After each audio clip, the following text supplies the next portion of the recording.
Assalamualaikum warahmatullahi wabarakatuh. Hai semuanya. Kembali lagi di channel Sejarah Indonesia Masa Kolonial.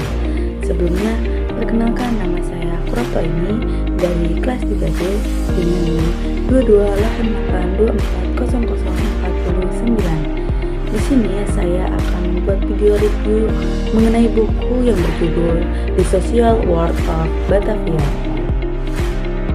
Judul bukunya yaitu The Social World of Batavia, European and Eurasian in Colonial Indonesia, karya dari Jan Gelman Taylor. Bab yang akan direview itu bab 2 dan juga bab 3. Bab 2 yang membahas tentang pertumbuhan masyarakat permukiman, di mana Jan Gelman menjelaskan bahwasannya pertumbuhan masyarakat kolonial tidak hanya ditentukan oleh kebijakan ekonomi VOC saja, tetapi ditentukan juga oleh dinamika sosial yang lahir dari interaksi orang Eropa, Eurasia, dan juga penduduk Asia. Poin penting dari bab 2 yaitu yang pertama, struktur politik VOC, di mana sejak tahun 1640-an kekuasaan tertinggi VOC itu dikuasai oleh gubernur jenderal yang biasanya dipilih bukan dari Belanda. Yang kedua yaitu kehidupan ekonomi pegawai VOC, di mana pegawai VOC menerima gaji rendah yang seringkali tidak mencukupi kebutuhan hidup, sehingga banyak sekali pegawai yang melakukan perdagangan individu yang ilegal. Karena bagi sebagian besar pegawai, satu-satunya jalan meraih kekayaan yaitu dengan naik dalam hierarki jabatan VOC. Selanjutnya itu bab 3 yang menjelaskan tentang jalinan masyarakat kolonial. Yang pertama yaitu kondisi di kota Batavia.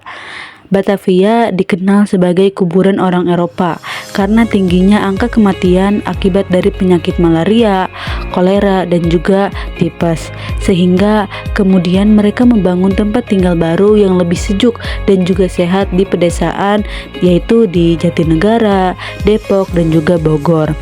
Poin yang kedua yaitu budaya perkebunan dan villa.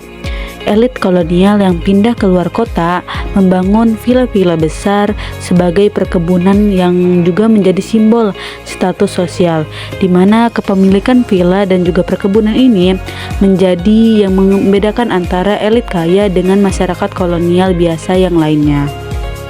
Poin yang ketiga yaitu kehidupan sosial dan juga budaya campuran. Kehidupan sosial di Batavia menggunakan perpaduan antara budaya dari Eropa dan juga Asia. Contohnya dalam perayaan atau pesta, musik yang digunakan yaitu gamelan dan juga tarian ronggeng. Selanjutnya yaitu poin keempat, yaitu tentang perkawinan campuran dan juga munculnya elit Eurasia, di mana perkawinan campuran ini tetap memainkan peran sentral dalam pembentukan struktur sosial kolonial.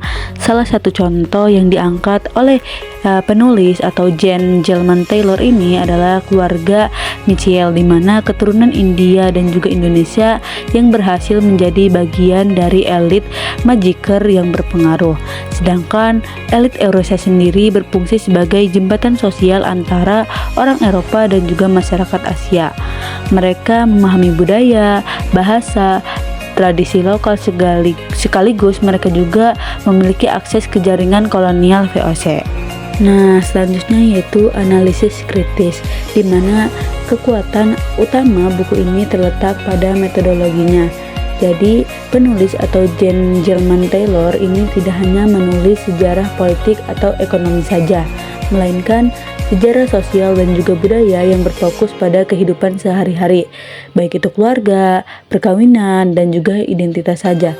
Namun, terdapat juga kelemahan dari buku ini, yaitu yang pertama, sebagian besar sumber yang digunakan berasal dari arsip VOC yang jelas membawa bias kolonial.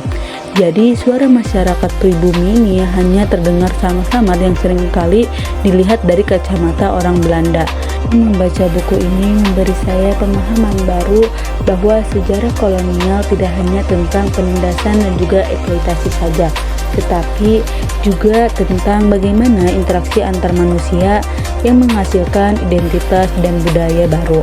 Dan saya juga menyadari bahwa Batavia bukan sekedar pusat pemerintahan VOC, melainkan sebuah ruang sosial di mana orang Eropa, Asia, dan juga Eurasia hidup berdampingan, berkonflik, dan juga beradaptasi bersama-sama. Jadi dapat disimpulkan bahwasannya buku The Social World of Batavia karya Jan Gelman Taylor ini menunjukkan bahwa Batavia adalah laboratorium sosial kolonial di mana interaksi antar bangsa melahirkan masyarakat Eurasia yang unik. Sejarah ini penting untuk dihargai teman-teman, bukan sekedar untuk mengenang masa penjajahan saja, tetapi untuk memahami akar sosial dan juga budaya Indonesia modern.